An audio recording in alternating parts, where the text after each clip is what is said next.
Halo Fashionpreneur, saya Melinda Bebiana, founder and CEO dari TBF Consultant Indonesia. Hari ini kita kedatangan tamu yang sangat istimewa nih, Kak Chandi Sulaiman. Hai.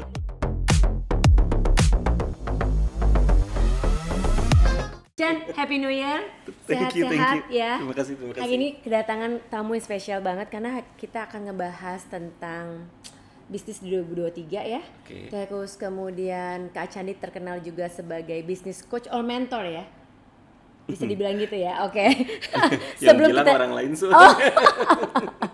Jadi sebelum kita masuk ke profilnya Kak Chandi, aku pengen jelasin sedikit nih, ada fun facts yang kita compile di timnya TBF.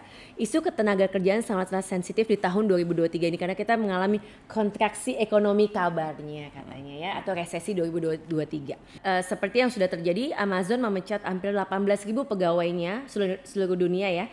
Dan kemudian juga ada beberapa IT company dan startup, kemudian yang cukup kemarin kedengaran juga adalah Meta ya. Meta juga me-layoff hampir 11.000 karyawannya. Tapi nih sebagai business owner, apalagi kan Chandi ketemunya mentoringnya para business owner ya. Nah banyak juga nih Chandi yang kayak apa sih yang akan terjadi di 2023? Apa kita harus takut atau kita harus optimis? Kalau aku sih harus optimis. Karena memang kita sudah pernah melewati masa yang lebih parah daripada resesi ya kan 2 tahun kemarin gitu. Jadi menurut aku ini adalah opportunity untuk kita growth dan scale up. Bener gak sih Chan? Gimana? Sebelum kamu jawab itu, boleh cerita sedikit dong tentang Chandi Sulaiman supaya teman-teman fashionpreneur dan para business owner bisa langsung nih kepoin Chandi. Gimana Chan? Gimana ceritanya Chan? Iya, jadi mungkin singkat cerita. Aku itu jadi fotografer. Awalnya wedding itu dari kurang lebih dari 2005. 2005 ya. Tapi itu fotografer plus dan lain-lain. Iya, dengan nama Su and Su itu ya. Dulu namanya belum Su and Su. Oh, dulu belum Su and masih Su. Chandi Sulaiman Portrait. Chandi Sulaiman. Oke. Nah, singkat cerita dan lain-lain itu jualan macam-macam tuh. Itu bisnis macam-macam sampai aku jualan tas branded juga. Iya, gitu. itu dilewatin tuh semuanya. Dilewatin. Nah, sampai di 2007 aku kelelahan karena terlalu banyak yang dipikirin, stres gitu. Ternyata tanpa aku sadarin aku punya 7 kartu nama. Oh gitu. my god, 7 kartu nama dengan berarti 7 usaha yang berbeda-beda. 7 usaha yang berbeda-beda. Gitu kan. Nah, sampai akhirnya aku gini, wah ini nggak bener nih gitu kan. Karena akhirnya membuat otakku tuh capek gitu kan. Dan nggak punya waktu untuk istirahat gitu. Iya. Sampai akhirnya aku bilang dalam hati kalau oke, dari 7 ini aku harus milih 2. Kayaknya 2 cukup deh. Iya. Gitu kan, yang kira-kira mana nih yang paling oke make money dan bikin aku happy. Ternyata salah satunya ada fotografer. Gitu Satu kan. lagi? Satu lagi agak lupa gitu.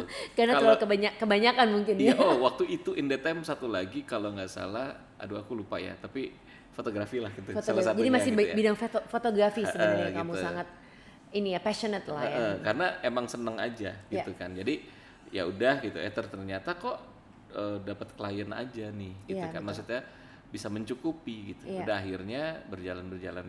Nah, mulailah 2010 karena udah berjalan, aku mencari orang untuk, karena memang basicnya ternyata aku tuh seniman ya, fotografer gitu kan. Nah, visiku tuh aku berpikir kalau memang ternyata aku seniman, aku butuh yang jaga gawang nih, orang manajemen. Nah, akhirnya aku berpartner dengan partnerku sekarang, Zara Bida gitu kan. Yang mengelola secara internal lah ya, administratif. Walaupun dia fotografer juga, tapi dia lebih ibaratnya mengelola, yang megang duitnya dia deh. Yang ngatur duitnya dia deh gitu. Nah, itu gitu. Nah, sampai sekarang. Jadi sebenarnya aku dari udah mulai jauh sebelum Su and Su ada. Su and Su-nya itu ada karena sebenarnya itu singkatan aku dan nama belakangku dan nama Zara gitu di 2010. Gitu. Nah, sampai sekarang masih berjalan. Nah, kenapa nih tiba-tiba jadi bisnis? Karena kurang lebih di tahun 2017 aku udah bingung nih. Selama 12 tahun aku memimpin perusahaan, terus mau ngapain lagi? Betul. Gitu. Karena Su and Su itu dari aku fotografer 1 orang, akhirnya aku punya associate, dan akhirnya karena prinsip aku tuh kalau kerja bagi-bagi rezeki gitu, jadi akhirnya mulai banyak associate nih. Akhirnya yang tadinya aku doang tanpa disadar menjadi agency fotografer gitu kan. Nah udah yang tadinya aku jadi fotografer lama-lama jadi ya bahasanya mungkin CEO-nya lah di Suensu itu. Nah dari situ terus udah nih mau ngapain lagi gitu kan. What's next lah ya, What's gitu next ya. itu. Dan ternyata in that time aku iseng suka nulis-nulis tentang tips-tips bisnis. Betul. Gitu kan. Ya nggak ada yang mau nonton, nggak ada yang mau lihat juga nggak apa-apa gitu di IG story gitu. Dan aku nggak pernah. Itu by pengalaman kan, by experience tuh kamu sharing lah sebenarnya. Bener gitu. Dan itu aku ngomongnya tuh benar-benar sesuatu hal yang nggak aku pikirin, Mbak. Gitu. Ya maksudnya nggak karena aku abis ada kasus terus aku nulis, enggak gitu. Jadi benar-benar kayak lagi ngopi, abis mandi di kamar mandi gitu, lagi inget sesuatu nulis gitu. Kok ternyata banyak yang responnya bagus. Repost. Jadi screen capture di repost gitu kan. Nah, sampai aku iseng gitu kan. Terus orang-orang ngomong gitu kayak, lo kenapa nggak ini sih, kenapa nggak bikin seminar apa-apa, workshop atau apa gitu kan. Terus akhirnya aku bilang enggak lah, siapa gue gitu kan. Lagi pula kan bukan fotografer apa yang perusahaan fotografi gitu kan. Gitu. Terus udah terus lama-kelamaan kok aku iseng, enggak coba mulailah gitu kan. Terus aku mulai, ya udah mau nggak, siapa nih, aku mau buka mentoring gitu kan. Nah, tapi aku memang dari awal sudah seleksi yang benar-benar startup dulu nih. Itu yang bisnisnya itu dari modalnya dari 3 juta sampai 5 juta lah gitu. Berarti skala kecil lah ya sebenarnya. Skala kecil gitu kan. Jadi kan maksudku juga ya kalau modal 3 sampai 5 juta ya kasarnya nih kalau advice-ku kurang oke, resikonya juga lebih sedikit lah gitu kan. Ini tes market dulu lah ya. Tes market gitu. Lucunya adalah ini by the way aku bikin mentoring bisnisnya gratis ya, Mbak, gitu. Gitu. Nah, tiba-tiba sampai hari ini masih? Sampai hari ini.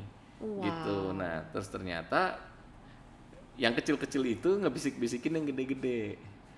Sampai akhirnya yang gede-gede itulah datang, dan itulah yang membuka opportunity aku.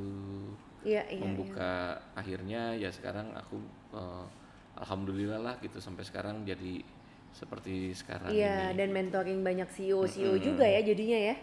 Dan ya benar-benar akhirnya lucunya ya itu tiba-tiba aku dikontrak jadi konsultan di perusahaan. Betul. Gitu, tapi terutama jadi konsultan CEO gitu. Terus lucunya lagi adalah banyak yang datang tiba-tiba ketemu aku. Ada yang lucu adalah ngajakin ketemuannya di notaris. Ada gitu, ternyata apa? Ternyata dulu yang kecil-kecil itu udah menjadi besar. Kan aku kan kadang-kadang ketemunya waktu itu doang. Abis itu kan cuma WhatsApp, DM gitu kan. Mas, ini aku ada masalah ini gimana gitu kan. Ya ternyata setelah beberapa tahun mereka tumbuh ketemu, gitu dan akhirnya aku dikasih share. Dan ternyata si gratis itu berkahnya itu adalah dikasih saham-saham sama orang-orang yang dari dulu aku tidak terbayang bahwa itu bisa menjadi besar. Ya, maksudnya sudah terbayang, tapi kan aku nggak kebayang. Iya. Tapi proses mentoringnya itu benar-benar periodically atau memang mereka gimana sih prosesnya kalau sama Candi itu? Kan gini ya, sebenarnya balik lagi ya, aku kan sebenarnya melakukan ini karena ikhlas.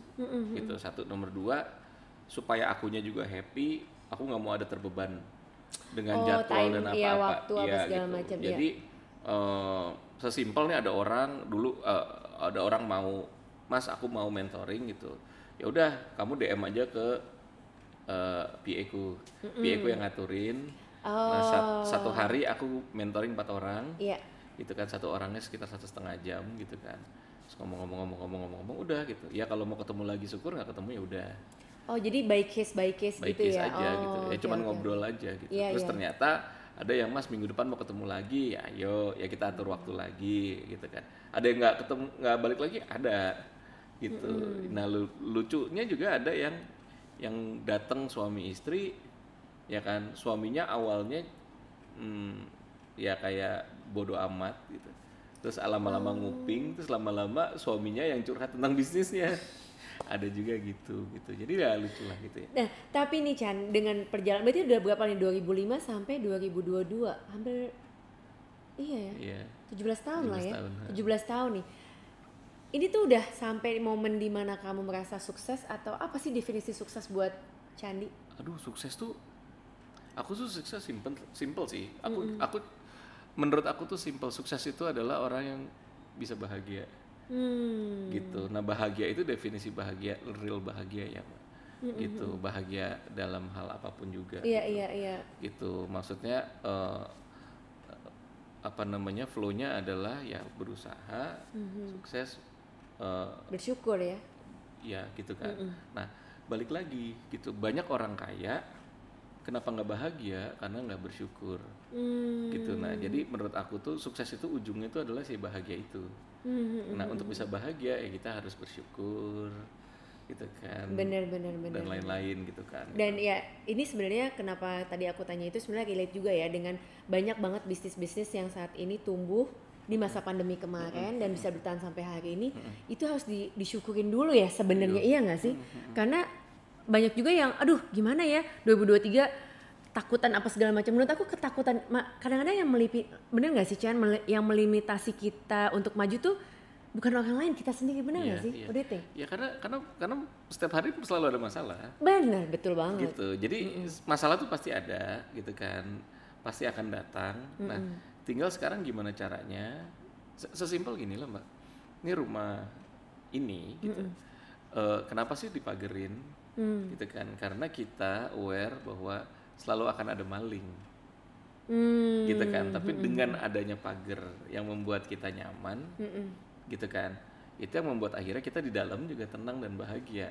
Iya. Gitu. Nah, secure tapi, lah ya. Yes, gitu kan. Tapi ya masalah itu adalah sama dengan maling itu. Iya, akan selalu ada. Nah, tapi tinggal sekarang gimana caranya kita menghadapinya. Betul. Gitu. Ya balik lagi simple sih Mbak. Ada orang yang setiap ada masalah pusing gitu. Nah, tapi ada juga orang yang setiap ada masalah ya udah santai aja. Gitu. Bukan jadi mau gimana mengecilkan. Gimana menanggapi suatu masalah itu sebenarnya ya. Oke. Gitu. Nah, sesimpel sebenarnya gini sih. Kalau kita ngomong gimana sih caranya gitu. Apakah semudah itu gitu kan? Jawabannya simpel bahwa untuk menghadapi sebuah masalah gitu yang harus kita kuatkan adalah satu fisik gitu kan, mental, nomor 2 psikologi gitu kan. Nah, contoh paling simpel adalah kalau kita rajin olahraga ya kan, makin sehat, peredaran darah makin lancar, betul. ya kan, pikiran kita lebih positif gitu kan. Aku tidak bilang sangat positif gitu ya, tapi pikiran kita lebih positif dari orang yang tidak pernah olahraga. Bener. Gitu. Itu metabolisme lah ya sebenarnya. Metabolismenya ya, baik akan gitu. Nah, begitupun juga dengan asupan-asupan informasi yang ada di dalam diri kita gitu loh.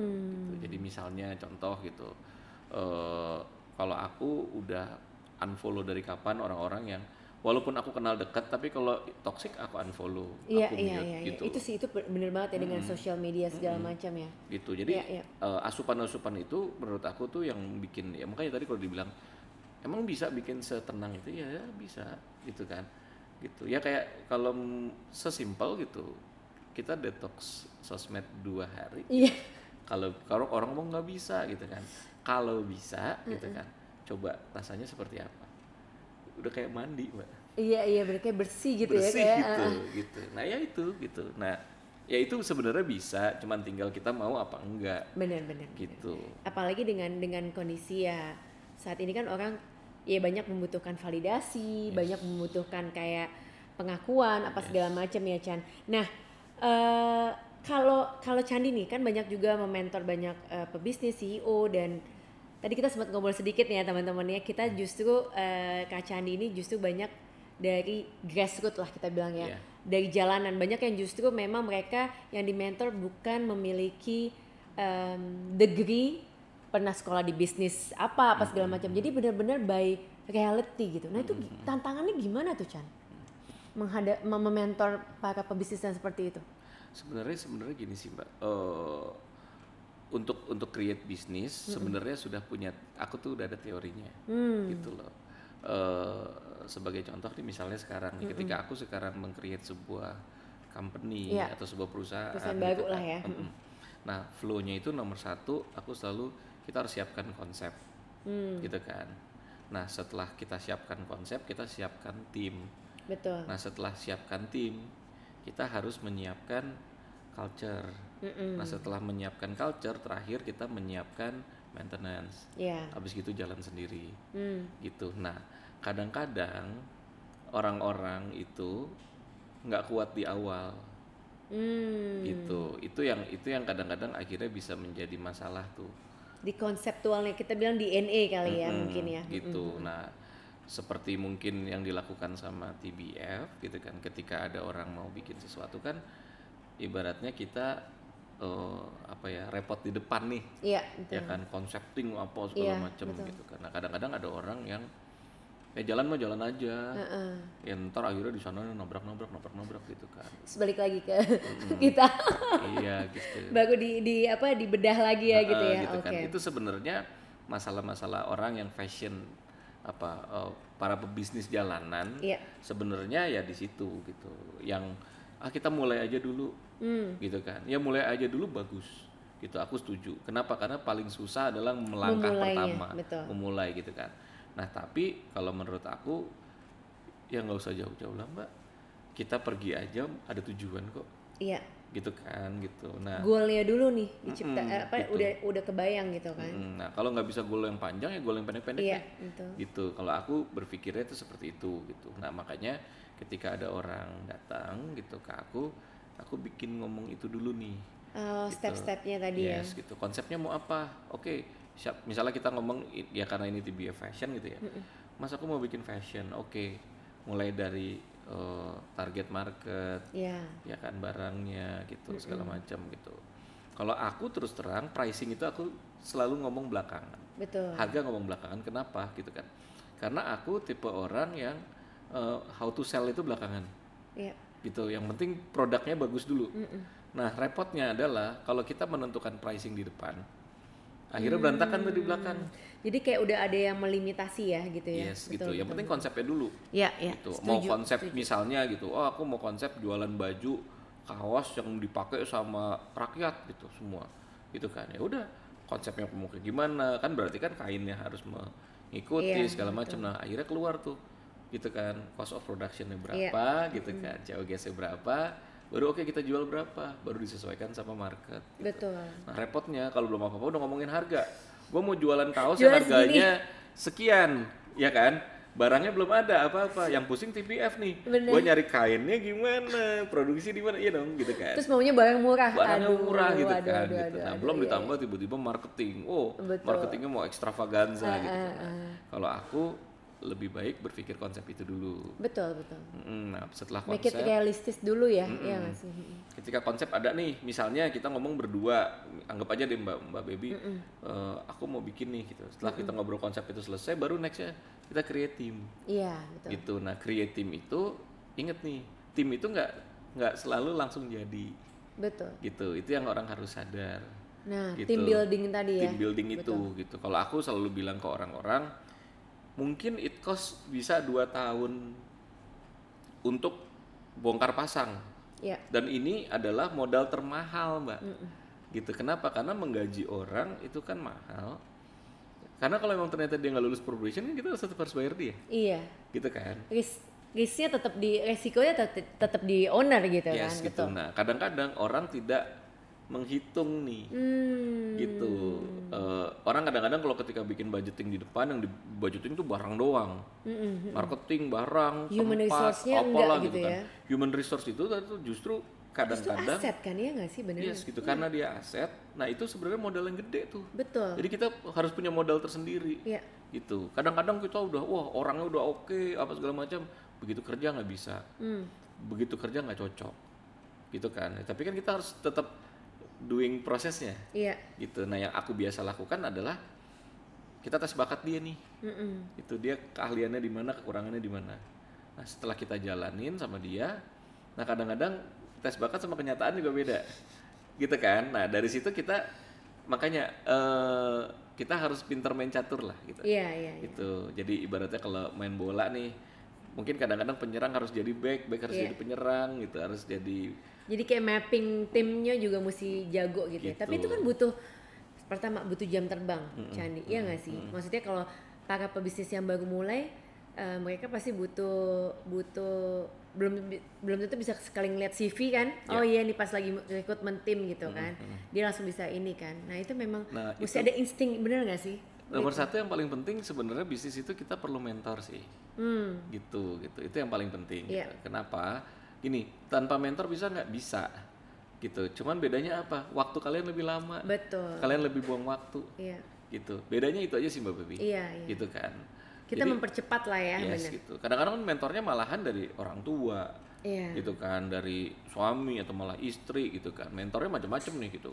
Atau dosen atau apa gitu. Tapi ya macam-macam gitu. Kadang-kadang mungkin ketika misalnya nih gitu mau bikin industri bikin produk fashion, dia tidak menemukan mentor fashion gitu kan.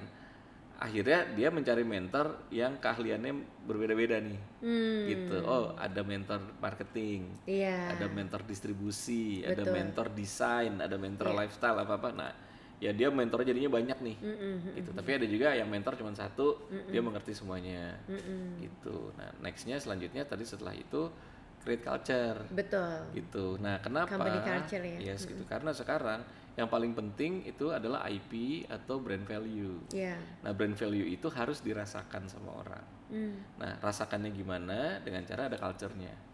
Gitu. Sesimpel kalau Mbak Baby datang ke Starbucks, ke McD atau ke KFC, ini nggak apa-apa nyebutin nama. Nggak apa-apa gitu. Dong, ini gitu kan kita atau netral. Atau ke Hokben lah. Ini aku ngomong brand-brand yang netral betul. Kan. Yang gampang orang akses lah ya. Gitu kan. Itu rasanya beda Mbak. Betul. Mulai dari masuk dari interior, dari musik, dari feeling, dari itu tuh sebenarnya beda, gitu kan. Contoh paling gampang, kok emang emang beda gitu ya. Sekarang paling gampang deh, Mbak mau kerja nih, itu internetan di Starbucks sama di McD enakan mana? Iya. Gitu. Ambience-nya gitu kan. Nah itu kan culture yang dibangun. Mungkin ya si McD karena pengen bikin fast food. Ya kan orang pasti pinginnya dia customer-nya easy come easy go. Gitu bukan kan. Yang stay lama. Yes gitu. Nah, tapi kan mungkin si Starbucks itu menurut aku agak mirip dengan marketingnya Body Shop. Gitu. Body Shop itu adalah ketika kita masuk ke dalam, ya kan, kita dibombardir dengan segala macam marketingnya dia tuh. Oh, bagus. Jadi akhirnya begitu masuk, yang niatnya mau beli satu jadi mau beli banyak.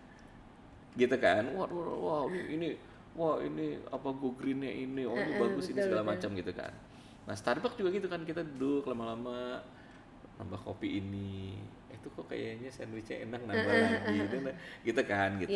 Terus besoknya balik lagi, nah itu culture, gitu kan. Nah itu yang sering aku tanamkan, makanya akhirnya banyak banget orang yang lucunya gitu, banyak orang yang kayak lo anak buahnya Candi ya. Kenapa? Enggak, karena lo kelihatan karakternya tuh kayak kerja sama Candi gitu. Orangnya kayak gitu. Nah, hal-hal kayak gitu tuh yang sebenarnya harus kita tanamkan. Kenapa? Karena biasanya orang itu kalau mau kerja sama kita orang suka ikut. Iya, jadi kayak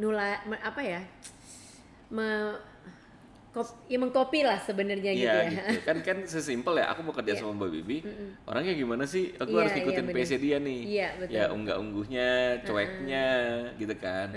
Kasar halusnya gitu kan. Aku harus menjelaskan orang Mbak Bibi halus ya, berarti gue harus lebih halus lagi gitu kan. Nah, hal-hal kayak gitu yang menurut aku tuh sama terakhir ya maintenance. Nah, kalau maintenance ya semua tuh mulai dari finance, mulai dari data, gitu kan, statistik, penjualan mana yang lebih bagus dan enggak, posisinya harus ditaruh di mana dan lain-lain gitu. Profit kan. P&L-nya juga semua gitu. Segala macam. Biasanya kenapa misalnya ditanyain Mas Candi, biasanya orang-orang biasa manggil aku Mas Chan gitu ya. Mas Chan kenapa sih bisa punya bisnis berbeda-beda, gimana caranya? Ya karena aku menjalankan 4 itu gitu kan. Kalau 4 itu udah bisa jalanin, insya Allah step kelima udah bisa kita lepas. Jadi bisnis autopilot lah ya. Kenapa? Karena ketika kita create culture, ya kan, dan culture itu tuh selalu nomor satu kita bagi-bagi rezeki. Dan akhirnya ketika kita prinsip bagi rezeki, secara hitungan dan lain-lain, akhirnya membuat orang menjadi merasa memiliki gitu, dan akhirnya bisnis kita dijagain sama mereka.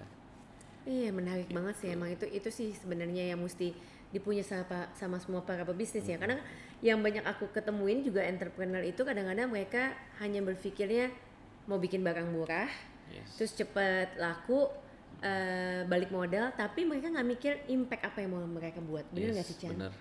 Itu sebenarnya purpose atau ya tadi tujuan sebenarnya gitu kan. Jadi memang beyond this produk bagus, barang laku apa segala, sebenarnya kan ada yang di ujungnya nih, yang intangible, yang kita sebenarnya prosesnya ke situ gitu. Nah, yang tadi Mbak Baby barusan bilang itu part of the concepting, gitu kan. Nah, iya betul. Kadang-kadang itunya suka dilewatin. Iya, langsung lompat ke yang lain ya. Gitu. Itu benar-benar dijelaskan dengan sangat baik sama Mbak Baby gitu kan. Iya. Nah itu yang harus dilakukan. Betul. Gitu. Nah kadang-kadang orang tuh nggak mikir ke situ. Loncatnya tuh udah langsung, belum apa-apa udah eksekusi. Yes gitu, udah apa-apa gue pengen punya toko di mall, pengen buka toko 5 gitu kan. Gue pengen buka toko 5, gue pengen tokonya warnanya ini, gitu apa, gitu kan. Tapi ya konsepnya belum, gitu kan, kayak gitu. Itu sih yang banyak juga kalau di TBF tuh kita nge-build tadinya itu sih sebenarnya kayak DNA-nya kan, sebenarnya purpose-nya dia, value-nya dia yang mau dan impact ya sebenarnya, Chan. Nah, makanya kalau masih ragu, datang ke TBF gitu. Datang ke TBF atau bisa di mentor bisnisnya dengan Kak Chandi ya kan. Aduh. Minta kontak saya ke Mbak Baby. Langsung jadi ini apa, manajernya Kak Chandi nih. Chan, nah kalau misalnya kita ngomong human resource ya, kan ini banyak banget ya tadi kayak sebenarnya dari pandemi kemarin lah itu banyak banget yang di layoff, dan bisa dibilang ya Chan, hampir 90% yang datang ke TBF itu tidak punya background fashion, dan mereka juga self funding semuanya. Nah ya kita juga banyak yang dengar lah, banyak juga mereka yang mungkin dirumahkan segala macam, dan ini kan terjadi sampai nanti di 2023 mungkin ya. Tapi kalau kamu ngelihat human resource itu sebagai pebisnis sih, kita ngomong business owner ya, mereka tuh kan pasti ada yang harus nggak bilang bukan dikorbankan sih ya, tapi perhitungannya tuh Chan. Ketika kita harus melay-off tim ataupun dia harus mengefisiensi cost, karena banyak juga yang melihat tim ini as a cost, bukan aset. Ya gimana tuh Chan? Jadi gini, sebelum kita ngomong ke situ, kita harus kuat fondasi bisnis untuk kita pribadi dulu. Betul. Gitu kan. Nah, apa nih gitu? Kalau aku selalu bilang kita harus punya bisnis, itu minimal kita harus punya penghasilan lengkap. Aku ngomongnya itu selalu kayak gitu. Penghasilan lengkap tuh apa? Kita harus punya bisnis yang bisa menghasilkan dengan bisnis yang berbeda. Satu bisnis itu untuk menutupi pengeluaran harian kita. Satu untuk pengeluaran bulanan kita, satu lagi untuk pengeluaran tahunan kita. Yang tahunan itu juga untuk meningkatkan kualitas hidup kita. Betul. Untuk beli rumah, ganti mobil, liburan. Gitu. Nah, kita harus punya 3 itu tuh. Gitu. Nah, itu tuh harus kuat gitu. Dan sesimpel apa? Nomor 1 buka warung. Oh, gitu. Yang fast moving yang pokoknya yang setiap hari harus harian. Buka warung, jualan pulsa, gitu kan, jualan nasi goreng gitu kan. Punya ya kalau ada modal punya apa minimarket Indo atau Alfa itulah gitu kan. Nah, itu gitu. Nah, bulanan itu apa? Ya menghasilkan kita bulanan kayak gaji dan lain-lain gitu. Untuk apa? Untuk nutupin kos bulanan kita, listrik, supir, pembantu, dan lain-lain gitu kan. Nah, satu lagi yang tahunan gitu. Nah, tahunan itu, ini aku ngomong agak cepat aja ya. Tahunan itu sesimpel apa yang harus kita lakukan setiap tahun, tidak perlu dilakukan setiap hari, tidak perlu dilakukan tiap bulan, tapi tiap tahun harus dilakukan gitu kan. Apa? Salah satunya adalah RUPS itu pasti gitu. Cuman yang harus kita lakukan adalah di luar bisnis kita adalah apa? Nih contoh paling gampang adalah apa nih? Kalau aku ngomongnya, kita ngomong kasarnya ya, let's say ngomong makelar. Gitu. Jadi kalau teman misalnya punya bantuin inilah, broker gitu-gitu ya. Broker gitu, teman mau jual rumah, ya kan, yang selama ini gue kan bukan broker rumah gitu. Tapi sekarang mulai sekarang aja nih gitu. Mulai sekarang ya paling nggak setahun lakuin lah 2-3 kali lah jualin rumah temen, gitu kan, gitu. Yang selama ini ngapain sih gue, enggak, kan cuma tinggal ngomong doang. Iya, betul, gitu. betul. Temen gue mau jual rumah atau bantuin posting di Instagram, sosmed gitu-gitu. Nah itu kenapa? Karena itu mempersehat cash flow kita. Oh, oke. Gitu. Nah, mempersehat cash flow kita adalah apa ya? Kita bisa ada subsidi silang di dalam tadi. Cash flow tersebut. Bener, Nggak usah gede-gede kok Mbak Bibi. Yang penting kuat. Dan konsisten ya. Dan konsisten gitu. Betul. Jadi misalnya contoh nih punya gerobak nasi goreng, tapi ada di depan masjid. Ya kan, orang dari sholat zuhur, asar, maghrib, isya, ya kan, makan nasi goreng kita gitu kan. Ya jualan, ya minimal buat apa? Ya buat nutupin bensin kita, betul, makan kita, sarapan ngopinya, kita, ngopi kita, sabun kita gitu ya gitu. Misalnya kayak setuju. Nah, ketika itu sudah kuat, ya mungkin nanti akan kita bahas lebih lanjut di session berikutnya ya. Gitu ya. Nah, ketika kita sudah punya detail. penghasilan lengkap itu, so kita punya berbagai macam bisnis dan berbagai macam orang-orang. Betul. Mungkin salah satunya adalah perusahaan-perusahaan yang serius, yang membuat kita bisa dapat gaji dari perusahaan itu. Iya. Salah satunya gitu. Nah, kemarin pelajaran dari pandemik adalah kesalahan utama bisnis-bisnis yang company-company yang tumbang itu adalah karakternya itu kaku. Gitu. Itu kesalahan utama tuh itu. Okay. Nah, kalau aku pelajaran dari pandemi kemarin adalah mulai sekarang setiap perusahaan harus fleksibel. Gitu. Itu yang paling penting. Betul. Gitu. Jadi misalnya contoh gitu.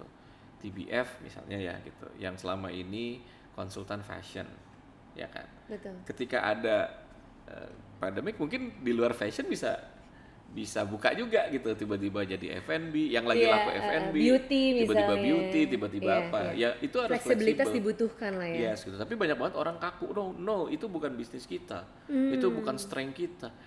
Who cares? Pilihannya antara melayoff pegawai atau menjaga idealis.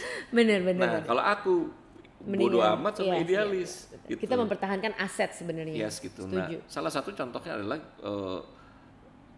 mungkin aku share sedikit ya. Di salah satu perusahaanku adalah kita ingat waktu itu tuh COVID bener-bener kencengnya itu di April 2020 ya. Betul. Gitu kan. Lockdown tuh semuanya. Iya kan, gitu. Betul. Nah, di Februari 2020 aku ngadain town hall. Gitu. Aku bilang, ini ada satu nih, gue nggak tahu nih apaan, tapi ada penyakit yang mungkin sooner or later akan datang, tapi bisa juga nggak datang. Nah, tapi kalau datang, ini masalah nih ekonomi nih satu negara. Aku bilang kayak gitu, ya kan. Nah, aku kasih tahu ke mereka. Ini kalau sampai kejadian, karena di beberapa negara udah mulai nih, kayak di Cina udah mulai berantakan segala macam, lockdown apa-apa. Nah, ini bisa terjadi juga di Indonesia, walaupun dulu masih jauh ya.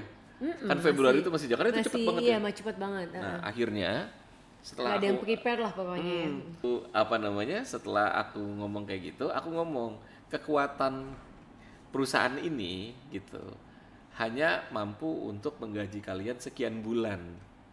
Oke. Gitu. Misalnya ngomong kayak gitu ya. Gitu. Misalnya kita hanya mampu menggaji kalian 1 tahun ke depan, misalnya kayak gitu. Betul. Gitu ya. Ini kan setiap perusahaan beda-beda ya. Nah, let's say kita ngomong 1 tahun ke depan. Nah, berarti bulan ke-13, ke-14, ke-15 dan seterusnya. Ini tergantung dari kinerja kalian nih. Betul.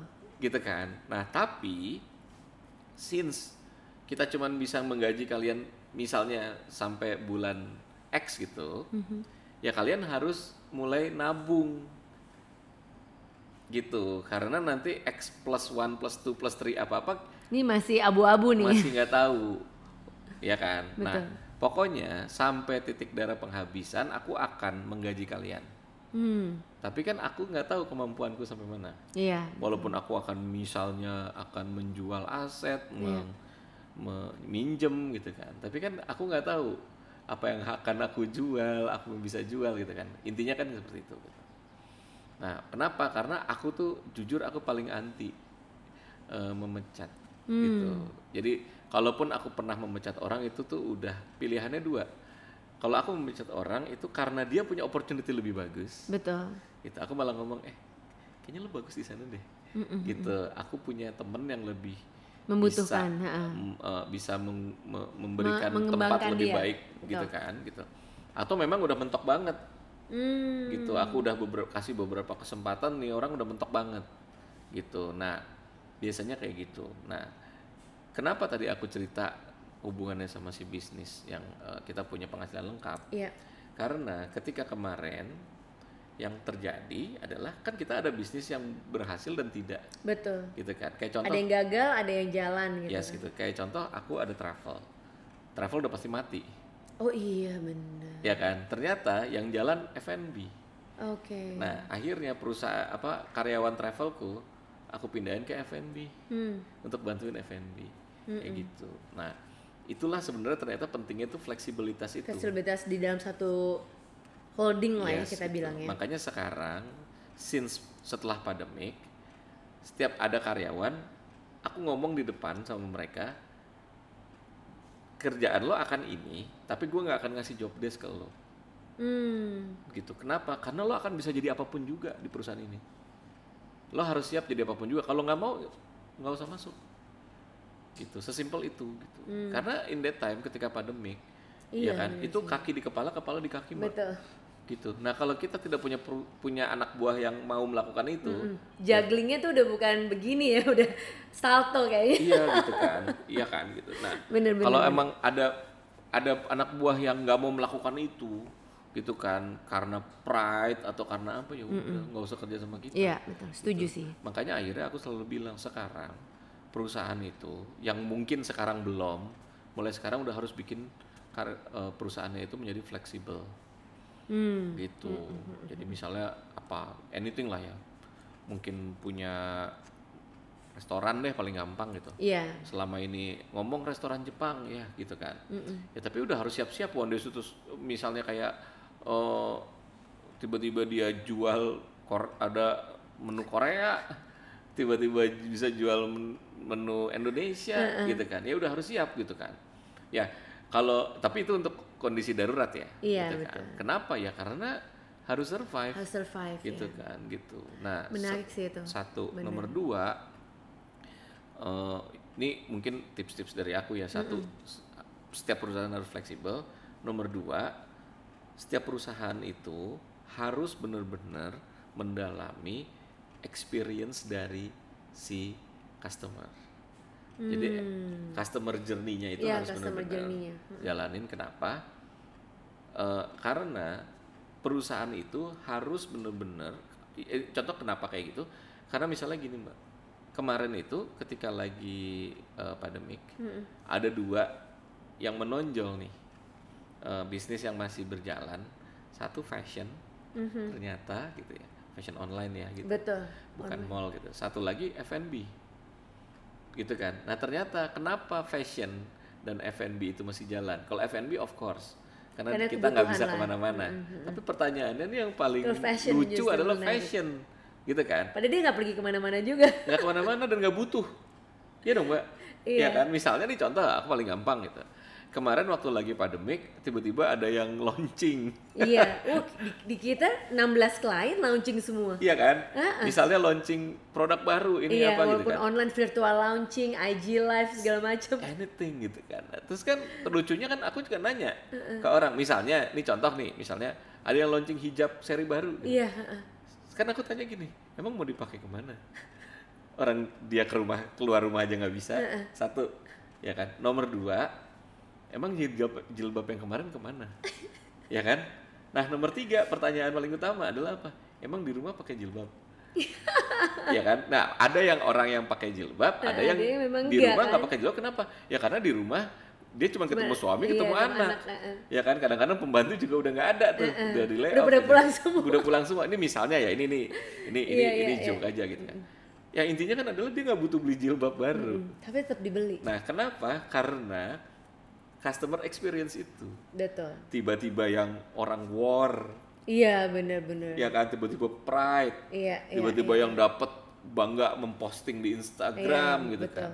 Nah, journey itu makanya aku selalu bilang apapun juga perusahaannya, ya kan, journey-nya itu harus menghibur.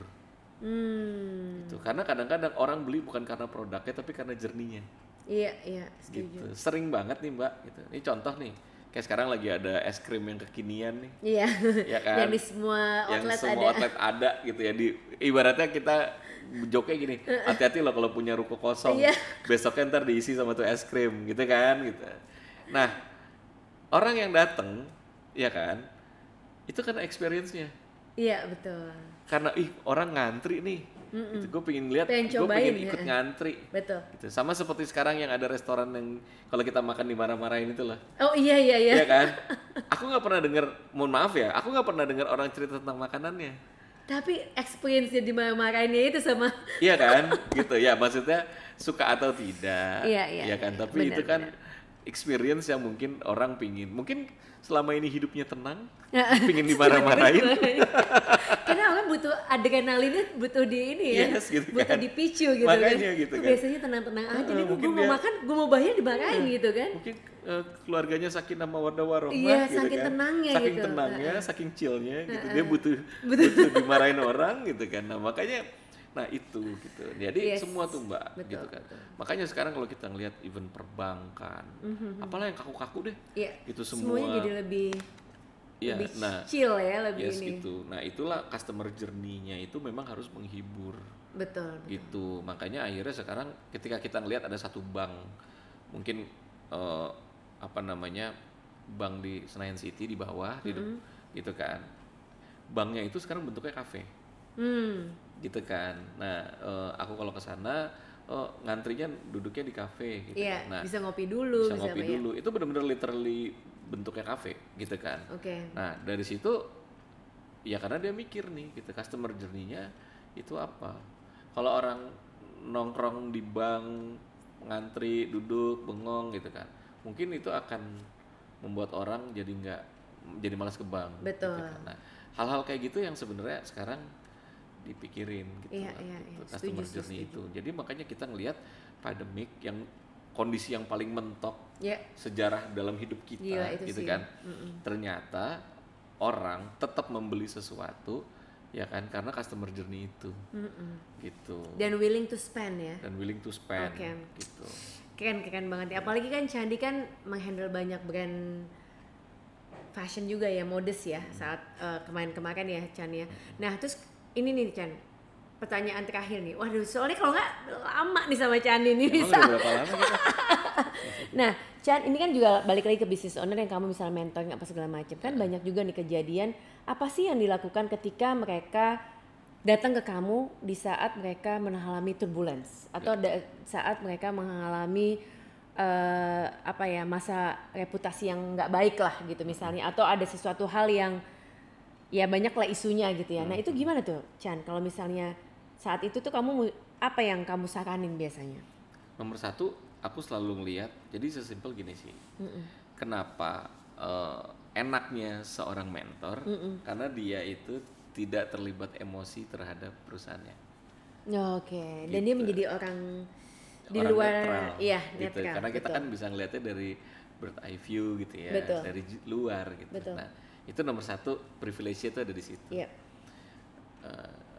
Kadang-kadang gitu masalah macam-macam ya gitu.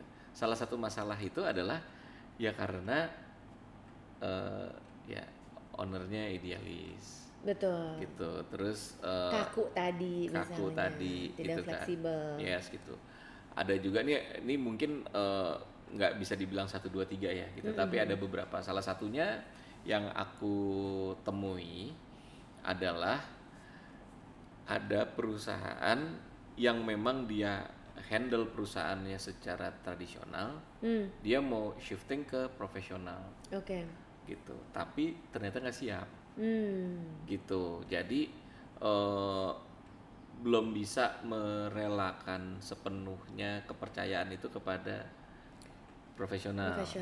Misalnya ada yang begitu, gitu. Masih family business misalnya. Akhirnya masih family business. Gitu. Terus ada juga yang memang belum apa-apa overthinking. gitu. Jadi belum apa-apa udah ketakutan duluan gitu kan. Nah ada juga yang memang pada dasarnya ketipu.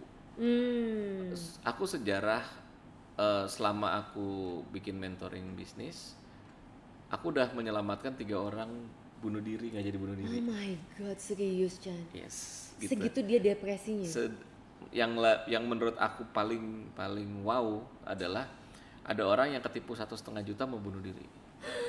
My god, 1,5 juta dia mau bunuh diri? Yes.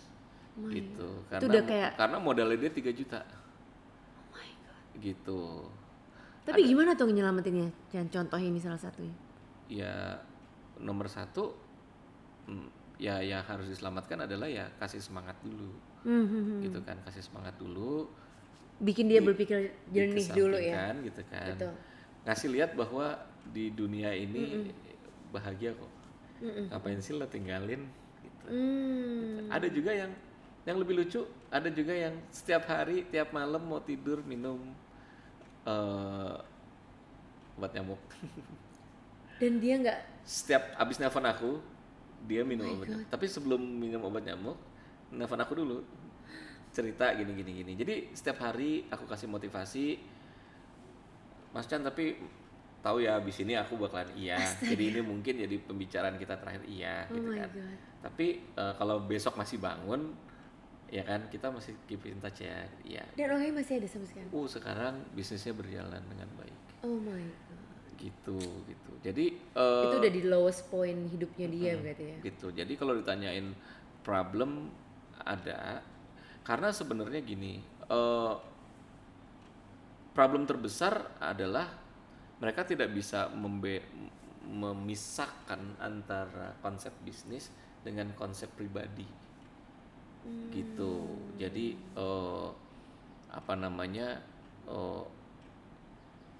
pikirannya tuh kecampur-campur, akhirnya tidak jadi bisa konsentrasi. Oke. Gitu. Salah satunya dari apa nih, finance-nya kecampur-campur. Gitu kan. Itu mesti diberesin satu-satu ya. Dapur ibaratnya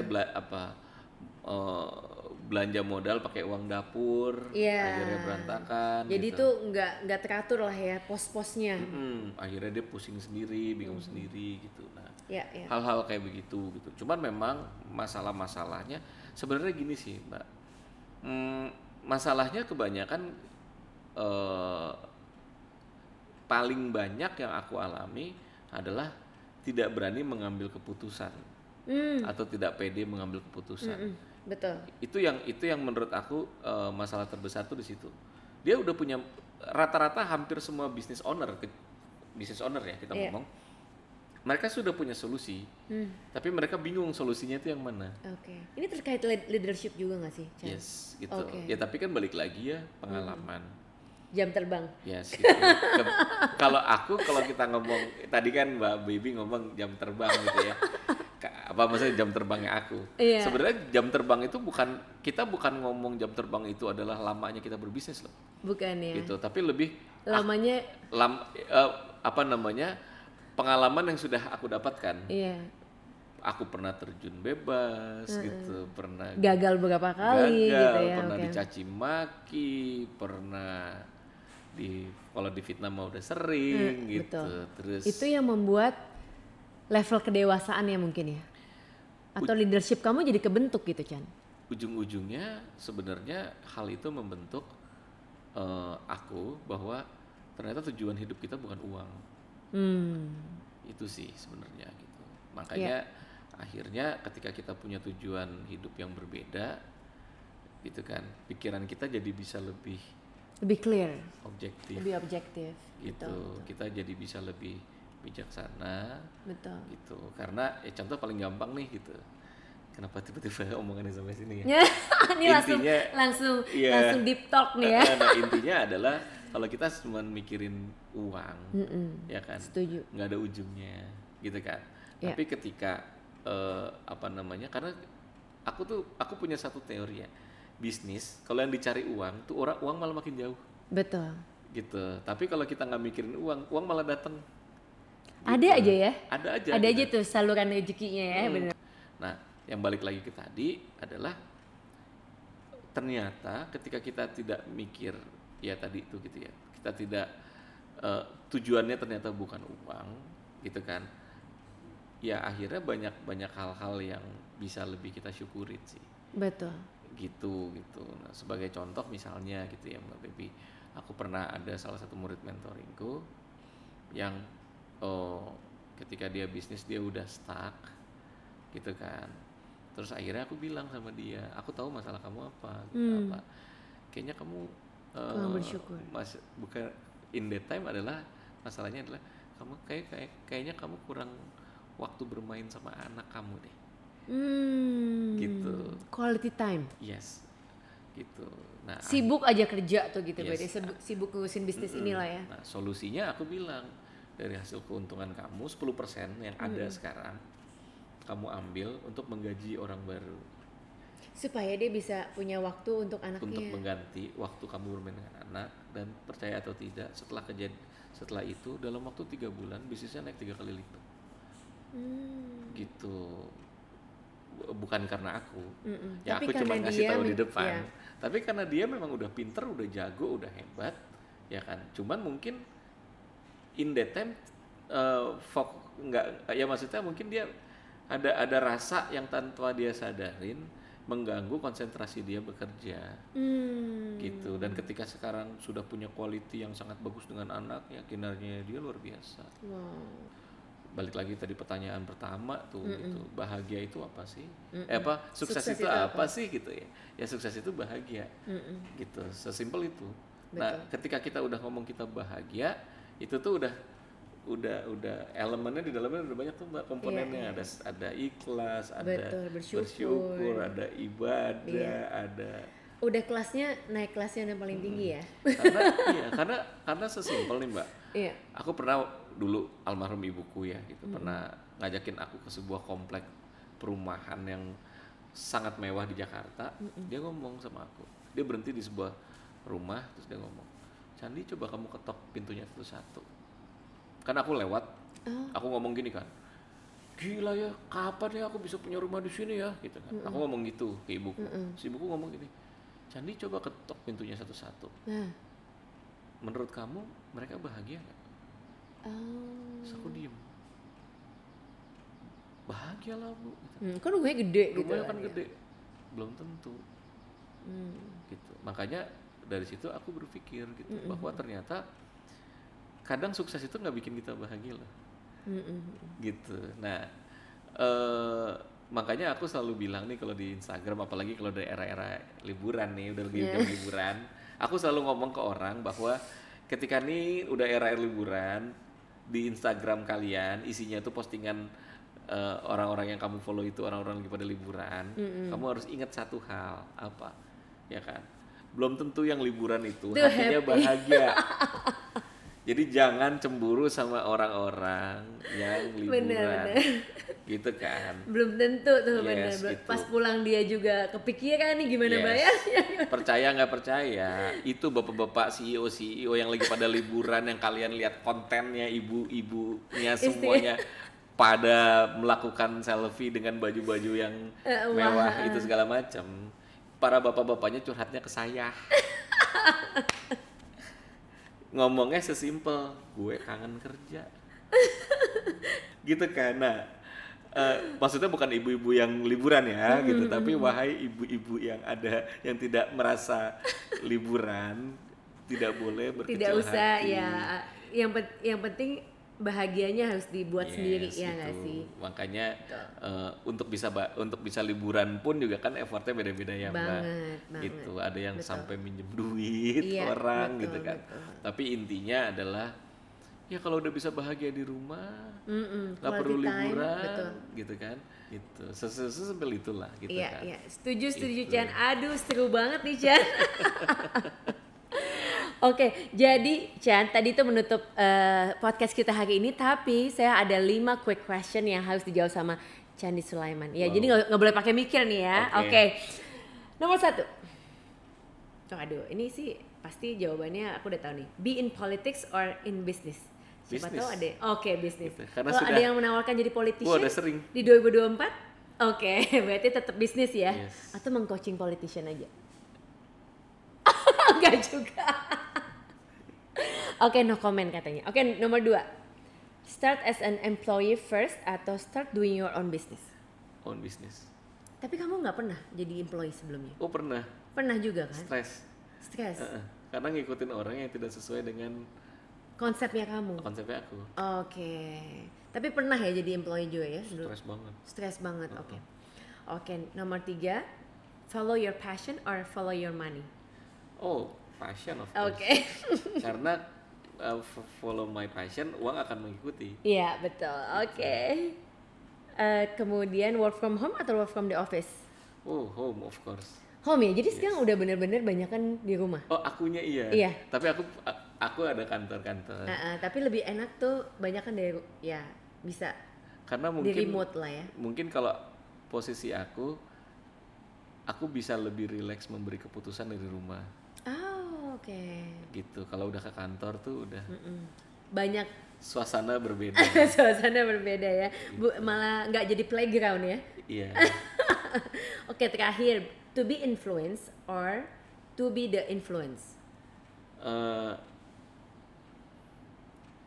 Menjadi influence aja kali ya. Oke, Chandi. Gitu. Thank you banget nih, nggak berasa loh. Udah berapa lama nih? Kita kayaknya udah sejam lebih nih ngobrol sama Chandi Sulaiman. Ya, thank you banget Chandi, dan bener banget kalau aku selalu bilang sama klien-klien TBF ya Chan, kalau mau siap bisnis itu sukses harus siap gagal juga, bener nggak? Oh, gagal itu pasti. Oh, sukses itu bonus, gagal itu pasti. Yes. Bener ya? Yes. Tapi jangan ragu untuk memulai bisnis, karena kenapa? Dari situ kita bisa banyak bantu orang, berbagi rezeki, terus kemudian kita creating our purpose, value, segala macam. Jadi memang jangan takut untuk berbisnis, tapi ya gitu, siap sukses atau siap gagal juga ya, fashionpreneur. Oke. Thank you semua. See you in the next episode. Bye. As always, thank you for listening to TBF Podcast. And don't forget, fashion is nothing without its ecosystem. If you enjoy our show, please rate and review us on Spotify, and don't forget to share. Find more about us on Instagram at TBF Consultant, where you can also join our community and receive any information regarding our services as well as upcoming events. Our website, tbfconsultant.com. You can also tell us on what do you want to hear on our next episode. This podcast was created by TBF Consultant and is a product of the Bespoke Fashion Consultant.